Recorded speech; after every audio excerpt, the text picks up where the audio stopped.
வணக்கம் என் அன்பு சகோதர சகோதரிகளை எப்படி இருக்கீங்க? நான் ரொம்ப சூப்பரா இருக்குங்க. தமிழ்நாட்டிலேயே காசு கொடுத்தா கூட இவ்வளோ செய்ய மாட்டாங்க, அதுவும் ஃப்ரீயா. இது வரைக்கும் நீங்க இப்படி ஒரு டெஸ்ட் சீரியஸை பார்த்துருக்கவே மாட்டீங்க. அப்படி என்ன சார் பண்ணியிருக்கீங்க அப்படின்னு கேட்டா, இன்னைக்கு 27/2/2025 அன்னைக்கு சொற்களை ஒழுங்குபடுத்தல 11 கேள்வி டெஸ்ட் வச்சாச்சு.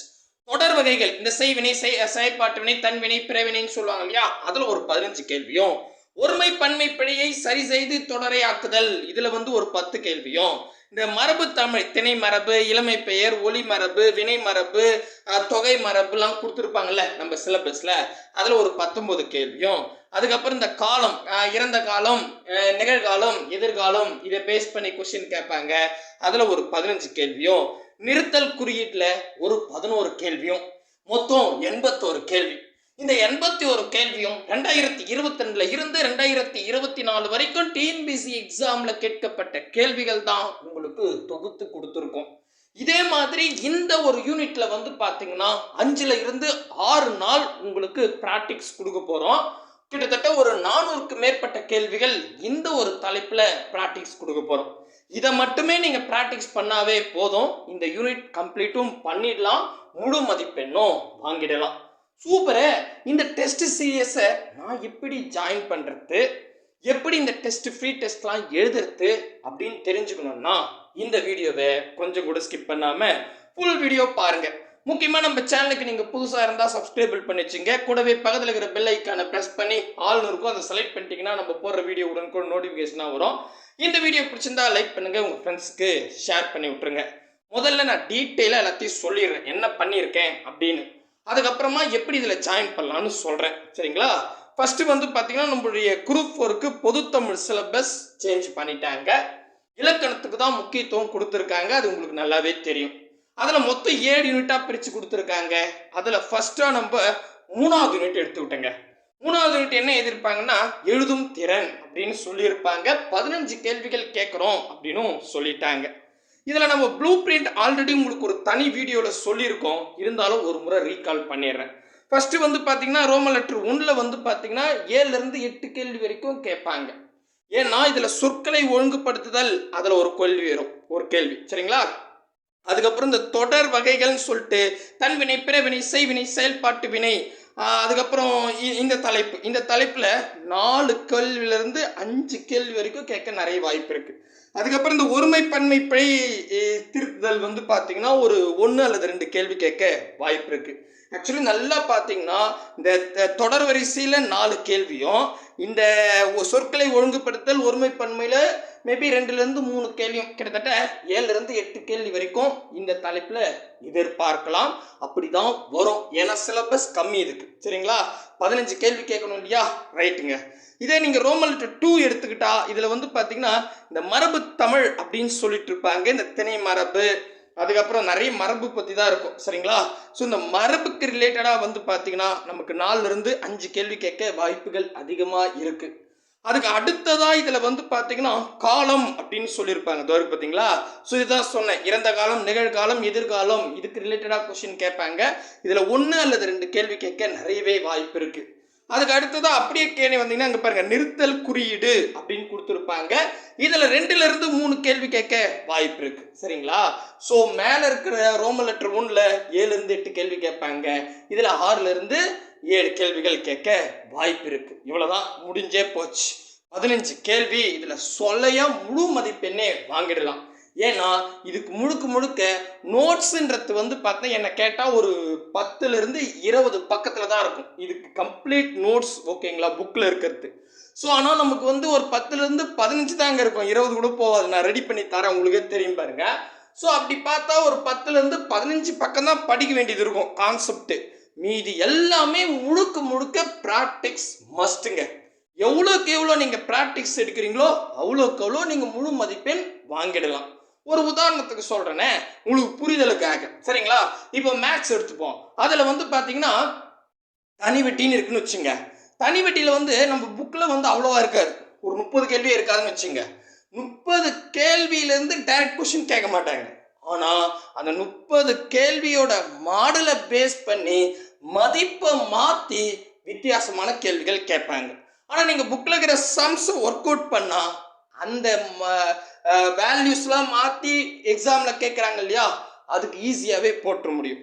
அப்போ அதுக்கு என்ன பெஸ்ட்டுன்னு கேட்டால், கான்செப்டை புரிஞ்சுக்கிட்டு ப்ராக்டிக்ஸ் எடுக்கிறது மஸ்ட்டுன்னு சொல்லுவாங்க. கரெக்டாக மேக்ஸுக்கு எப்படியோ அதே தான் இந்த தலைப்புக்கும் இந்த யூனிட்டுக்கும் தமிழில். ஸோ இதில் வந்து பார்த்தா இப்போ சொற்களை ஒழுங்குபடுத்தலாம் நிறைய ப்ராக்டிக்ஸ் எடுக்கணும். ஒருமைப்பன்மை, தன்வினை, பிறவினை, செய்வினை, செயற்பாட்டு வினை நிறைய ப்ராக்டிக்ஸ் எடுக்கணும். அதுக்கப்புறம் நிறுத்தல் குறியீடு நிறைய ப்ராக்டிக்ஸ் எடுக்கணும். காலங்களுக்கு நிறைய ப்ராக்டிக்ஸ் எடுக்கணும். இதே மரபுக்கு வந்து பார்த்தீங்கன்னா இப்போ இளமை பெயர் கேட்குறாங்கன்னா அதெல்லாம் கொஞ்சம் 1க்கு 2 முறை படித்தாவே ஞாபகம் வரும். பட் மற்ற தலைப்புக்கு எல்லாமே எவ்வளோக்கு எவ்வளோ நீங்கள் ப்ராக்டிஸ் பண்ணுறீங்களோ அவ்வளோக்கு அவ்வளோ நல்ல மதிப்பெண் வாங்கிட முடியும். தெளிவாக உங்களுக்கு புரியுதுங்களா? சூப்பருங்க. இப்போ நான் இதை வேர் டு ஸ்டடிலாம் இல்லை, நான் என்ன பிளான் பண்ணியிருக்கேன்னா 2022 இருந்து 2024 வரைக்கும் டிஎன்பிசி எக்ஸாமில் மொத்தம் 45 எலிஜிபிலிட்டி எக்ஸாம் நடந்திருக்கு. இந்த 45 எலிஜிபிலிட்டி டெஸ்ட்லையும் இந்த தலைப்பில் கொஷின்ஸ் கேட்டிருக்காங்க. அதைத்தான் உங்களுக்கு தொகுத்து கொடுக்க போகிறேன். அதை நீங்கள் ப்ராக்டிஸ் பண்ணிகிட்டே வாங்க. 5லேருந்து 6 நாளில் நம்ம ஒரு 400 கொஷின் வரைக்கும் கிட்டத்தட்ட முடிச்சிடலாம். இந்த 400 கொஷின் முடிக்கும் போதே உங்களுக்கு நான் இதற்கான நோட்ஸும் ரெடி பண்ணி நடுவில் கொடுத்துட்றேன். அழகாக நம்ம ஒரு 6 நாள் பிளான், ஸ்டடி பிளானில் பர்ஃபெக்டாக ஒரு யூனிட்டை முடிச்சிட முடியும். இதுதான் கான்செப்ட். இதே மாதிரி நம்ம அடுத்த ஒரு யூனிட் எடுத்து அதுக்கும் ப்ராக்டிஸ் கொடுக்க போகிறோம். அது எத்தனை நாள் வரும்ன்றத அடுத்த யூனிட்டில் பார்த்துக்கலாம். முதல்ல இந்த யூனிட்டை சிறப்பாக 6 நாளில் முடிக்கலாம் அப்படின்னு ஒரு பிளான் பண்ணியிருக்கோம். எக்ஸ்ட்ரா போனால் பரவாயில்ல, சரிங்களா? கம்மி ஆகக்கூடாது. 400 கொஷின் கண்டிப்பாக ப்ராக்டிஸ் பண்ணணும் அப்படின்ற மைண்ட் செட். புரியுதா? தெளிவாக புரிஞ்சிச்சா? சூப்பருங்க, நல்ல பிளான் தான். சரி, இப்போ இந்த டெஸ்ட் எப்படி எழுதலாம்? கீழே டிஸ்கிரிப்ஷன் வந்தீங்கன்னா டெலிகிராம் குரூப்புக்கு 2 லிங்க்கும், வாட்ஸ்அப் சேனலுக்கு ஒரு லிங்க்கும் கொடுத்துருப்பேன். ஏதாவது ஒரு குரூப்பில் ஜாயின் ஆகிடுங்க. நம்மளுடைய டெஸ்ட்டு நோட்ஸ் எல்லாம் அதில் தான் ஷேர் பண்ணிட்டு வரோம். இதில் தான் டெய்லியுமே இப்போ நீங்கள் போய் டெலிகிராம் குரூப்பில் ஜாயின் பண்ணிட்டீங்களா, போய் பாருங்கள். இன்றைக்கி டேட்டுக்கு இந்த தலைப்பு எல்லாமே உங்களுக்கு டெஸ்ட்டாக இருக்கும், சரிங்களா? ஸோ இதே மாதிரி நாளை மறுநாள் ஒரு 6 நாள் இப்படியே நம்ம கொடுக்க போகிறோம், ஓகேங்களா? ஸோ ரைட்டு, ஜாயின் பண்ணிட்டேன். டெஸ்ட் லிங்க் நான் அதில் குரூப்பில் அனுப்புகிறேன். இருந்தாலும் இங்கே ஒருங்கிணைச்சு வச்சுருங்களேன். நான் வந்து ஒரு 2 நாள் பொறுத்து வந்தேன், எனக்கு தேட கண்டுபிடிக்க முடியல அப்படின்னா கீழே டிஸ்கிரிப்ஷனில் வந்து பார்த்தீங்கன்னா இப்போ டெலிகிராம் குரூப்புக்கான லிங்க்லாம் இருக்குல்ல, அப்படியே கொஞ்சம் கீழே வாங்க. வந்தீங்கன்னா அலகு 3 எழுதும் திறன், அலகு 3 எழுதும் திறன் இருக்கு பாருங்க, இதான் எழுதியிருப்பேன். அங்கே ஒரு லிங்க் இருக்கும், அதை கிளிக் பண்ணுங்க. அதை கிளிக் பண்ணால் இப்போ டிஸ்பிளே தெரியுத இந்த பேஜுக்கு வந்துடுவீங்க. இன்னைக்கு டேட்டுக்கான 81 கேள்வி இருக்குது. மேபி நாளை மறுநாள் தான் வரீங்கன்னு வச்சுக்கோங்க, உங்களுக்கு இன்னும் ஆட் ஆகிட்டே இருக்கும், சரிங்களா? இது முடிகிற வரைக்கும் இந்த யூனிட் ஃபுல்லாகவே இந்த பேஜில் தான் உங்களுக்கு வந்து ஒர்க் அவுட் பண்ணுறதுக்காக ஒருங்கிணைச்சு வைக்க போகிறேன், சரிங்களா? தெளிவாக புரிஞ்சிருச்சா? பாருங்கள், இப்போதைக்கு இன்னைக்கு டேட்டுக்கு ஃபுல்லாகவே இருக்குது. ஓகே, இப்போது டெஸ்ட் எப்படி சார் எழுதுறது அப்படின்னு கேட்டிங்கன்னா, ஒரு எக்ஸாம்பிளுக்கு இப்போ மரபு தமிழ்னு இருக்குது, அதை கை வைக்கிறேன். அதை கை வச்சிங்கன்னா அந்த எழுத்து இருக்குது பார்த்தீங்களா, அதை கை வைங்க. கை வச்சா இது டெஸ்ட் லிங்க்குக்கு போயிடும். மேபி நீங்கள் டெலிகிராம் குரூப்பில் ஜாயின் பண்ணிட்டீங்கன்னு வச்சுங்களேன், நானே லிங்க் அனுப்பிச்சிடும், நீங்கள் அப்படியே டெஸ்ட் எழுதி பார்த்துக்கலாம். அவ்வளோதான் வித்தியாசம், சரிங்களா? பாருங்கள், இதில் இருக்கா, அப்படியே வாங்க. 2 விளம்பரத்துக்கு நடுவில் ஸ்டார்ட் ஆன்லைன் டெஸ்ட் அப்படின்னு கொடுத்துருப்பேன். இதை கிளிக் பண்ணுங்கள். அதை டச் பண்ணால் அங்கே பாருங்களேன், மரபு பிழையற்ற எடுத்து எழுதுக அப்படின்னு சொல்லிட்டாங்க, சரிங்களா? ஸோ தன்னந்தோப்பு இதெல்லாம் கொடுத்துருக்காங்க. இதெல்லாம் நீங்கள் படிச்சுங்க. நான் ஒவ்வொன்றா படித்தால் வீடியோ லென்த்தாக போயிடும். நான் என்ன பண்ணுறேன், ஆப்ஷன் ஏ கை வைக்கிறேங்க, சரிங்களா? ஸோ இப்போ ஆப்ஷன் ஏ கை வச்சேன், கரெக்டாக இருந்தால் க்ரீன் கலரில் காட்டும். ஸோ கீழவே well done, you are correct அப்படின்ற ஒரு மெசேஜும் வரும். நெக்ஸ்ட் கொடுத்துருங்க. நெக்ஸ்ட் கொடுத்தீங்கன்னா இப்போ இன்னொரு கொஸ்டின் கேட்டிருக்கு, சரியான மரபு தொடரை தேர்ந்தெடு அப்படின்னு. ஸோ இதுக்கு பக்கத்திலே 12/3/2022 எழுதியிருப்பேன். இது என்ன அப்படின்னு கேட்டிங்கன்னா, இது எக்ஸாம் நடந்த டேட்டுங்க. 12/3/2022 அன்னைக்கு டிஎன்பிசியில் ஒரு எக்ஸாம் நடந்திருக்கும். அது என்ன எக்ஸாம்னா இருக்கட்டும், நமக்கு அது முக்கியம் கிடையாது. அன்னைக்கு டேட்டுக்கு ஒரு எக்ஸாம் நடந்துச்சு, அந்த எக்ஸாமில் இந்த கேள்வி கேட்டிருக்காங்க அப்படின்னு தான். ஸோ பாருங்கள், எவ்வளோ ப்ரூஃபாக உங்களுக்கு அனலைஸ் பண்ணி தரும். இப்போ நான் என்ன பண்ணுறேன், இதுக்கு ஆப்ஷன் பி கை வைக்கிறேங்க. ஆப்ஷன் பி கை வைக்கும் போது அரடே கரெக்டாக இருக்குதுப்பா, ஸோ நெக்ஸ்ட் கொடுத்துட்றேன். நெக்ஸ்ட் ஆப்ஷன் சி கை வைக்கிறேன். நான் கொஸ்டினே படிக்கல, கொஸ்டினும் பார்க்கல. இப்போ பாருங்களேன், ஆப்ஷன் சி கை வச்சேன். ஸோ கரெக்டாக இருந்தால் க்ரீன் கலரில் காட்டும்னு சொன்னேன். மேபி தப்பாக இருந்தால் ரெட் கலரில் காட்டிட்டு அதுக்கு எது சரியோ அதை க்ரீன் கலரில் காட்டிருக்கோம். கீழே மெசேஜும் சாரி யூ ஆர் ராங் அப்படின்ற ஒரு மெசேஜும் வரும். ஸோ தெளிவாக புரிஞ்சிச்சா? ஈஸிங்க. டெய்லியும் பார்த்தா இப்போ 81 கேள்வின்னு உட்காந்து நீங்கள் டெஸ்ட் எழுதினா 1 மணி நேரத்தில் முடிச்சிடலாம். 81 கேள்வியும். இதுக்காக நீங்கள் 1 மணி நேரம்லாம் ஸ்பெண்ட் பண்ண தேவையில்லை. நான் வந்து உங்களுக்கு பிரித்து தான் கொடுக்க போகிறேன். சரிங்களா? அதை அப்படியே ரெகுலராக நீங்கள் ஃபாலோ பண்ணிட்டு வந்தீங்கன்னா இந்த யூனிட்டை நம்ம ஸ்டார்ட் பண்ணதும் தெரியாது, முடியும் தெரியாது, அவ்வளோ சிம்பிளாக அழகாக மூவ் ஆகிடும். சரிங்களா? ஏன்னா இது பாருங்க, இதில் பாருங்களேன், இப்போ சொற்களை ஒழுங்குபடுத்தி சொற்சொடராக்குதல் 11 கேள்வி, அது அடிச்சு பார்க்க ஒரு 5 நிமிஷம் போதும். இதே தொடர் வகைகளில் ஒரு 15 கேள்வி 10 நிமிஷம் போதும். புரியுதா?